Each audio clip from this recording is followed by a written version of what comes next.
નમસ્કાર, કલમ યુદ્ધ સમાચારની સાથે હું છું આપની સાથે પાયલ બામભણિયા। તો જોઈએ આજના મહત્વના સમાચારમાં।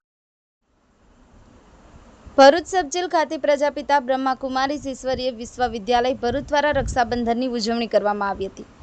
ગતરોજ ભાઈ બહેનના રક્ષાબંધનના પવિત્ર પર્વ નિમિત્તે ભરૂચ જિલ્લા જેલ ખાતે પ્રજાપિતા બ્રહ્માકુમારી ઈશ્વરીય વિશ્વવિદ્યાલય ભરૂચ દ્વારા રક્ષાબંધનની ઉજવણી કરવામાં આવી, જેમાં ભરૂચ જિલ્લા જેલ અધિક્ષક શ્રી એનપી રાઠોડ નાઓના સહયોગ થકી પ્રજાપિતા બ્રહ્માકુમારી ઈશ્વરીય વિશ્વવિદ્યાલય ભરૂચ તરફથી આવેલ બહેનો દ્વારા જેલના બંદીવાન ભાઈઓને તિલક કરી મોઢું મીઠું કરાવી રાખડી બાંધી પોતાના દુર્ગુણો દૂર કરી સદગુણો અપનાવી સારી દિશા તરફ વાળવાની પ્રતિજ્ઞા લેવડાવી હતી। તેમજ જેલ અધિક્ષક દ્વારા બંદીવાન ભાઈઓની પોતાની બહેનો રાખડી બાંધી શકે તે માટે ખૂબ સરસ આયોજન કરવામાં આવેલ, જેમાં જેલના બંદીવાન ભાઈઓની બહેનો દ્વારા પોતાના ભાઈઓને તિલક કરી મોઢું મીઠું કરાવી રાખડી બાંધી પોતાની રક્ષા માટે આશીર્વાદ આપેલ।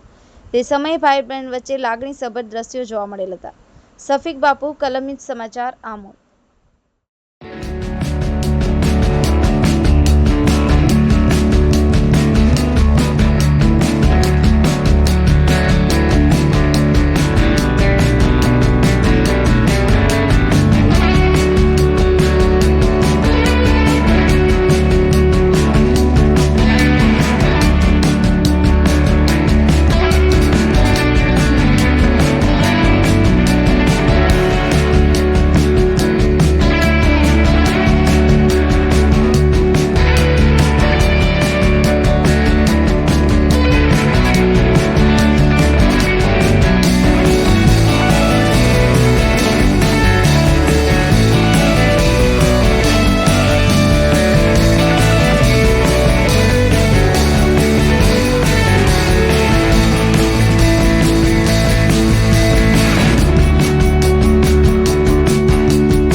મારો ભાઈ અહીંયા જેલમાં છે।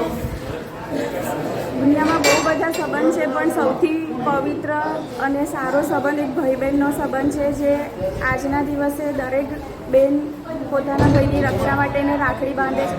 હું એવી પ્રાર્થના કરું છું, આજે મારા ભાઈને રાખડી બાંધવા તો આવી છું, પણ અહીંયા આગળ જેટલા બી ભાઈઓ છે બધાની ભગવાન રક્ષા કરે અને નિર્દોષ હોય અને છૂટીને હેમખેમ એમના ઘર સુધી પહોંચી રહે, અને મારો ભાઈ પણ મારી પાસે જલ્દી આવી જાય। હું એનપી રાઠોડ, ઇન્ચાર્જ અધિક્ષક ભરૂચ જિલ્લા જેલ। આજ રોજ ભાઈ બહેનના પવિત્ર રક્ષાબંધન તહેવાર નિમિત્તે પ્રજાપિતા બ્રહ્માકુમારી ભરૂચ તરફથી બહેનો દ્વારા બંદીવાન ભાઈઓને તિલક કરી મોઢું મીઠું કરાવી રાખડી બાંધવામાં આવેલી હતી। તેમજ આજ તમામ બંદીવાન ભાઈઓને પોતાની બહેનો અત્યારેની જેલ ખાતે રાખડી બાંધવા માટે આવેલ છે। તેઓ પણ પોતાના ભાઈને તિલક કરી રાખડી મોઢું મીઠું કરી રાખડી બાંધેલ છે। તે સમયે તેઓના લાગણીસભરના દ્રશ્યો જોવા મળેલ હતા અને બેન તરફથી ભાઈને આશીર્વાદ બી આપવામાં આવેલ કે જેનું જે જેલનો સમયગાળો વહેલી તકે પૂર્ણ કરી અને પૂરા પરિવાર સાથે ભળે એવા આશીર્વાદ પણ આપવામાં આવેલ હતા। ઓમ શાંતિ। પ્રજાપિતા બ્રહ્માકુમારી ઈશ્વરીય વિશ્વવિદ્યાલય તરફથી આજ રોજ રક્ષાબંધનના દિવસે ભરૂચ સબજેલમાં રાઠોડ સાહેબના પ્રતિનિધિત્વમાં રક્ષાબંધનની ઉજવણી કરી. ગઈકાલે પણ અમે અંકલેશ્વર જેલમાં ગયા હતા. ત્યાં 100 જેટલા કેદી ભાઈઓને અમે રક્ષાબંધન કર્યું અને અહીંયા ભરૂચ સબજેલમાં 200 જેટલા કેદી ભાઈઓ સહિત સ્ટાફ સહિતને અમે રક્ષાબંધન કર્યું. અને જે રક્ષાબંધન કાર્યક્રમનો હેતુ એ રહ્યો કે ન ફક્ત ભાઈ બહેનની રક્ષા કરે એ લક્ષ્યથી રક્ષાબંધન, પરંતુ આજે રક્ષાની આવશ્યકતા છે સ્વયંથી. તો દરેક ભાઈઓ પાસે એ સંકલ્પ લેવડાવવામાં આવ્યો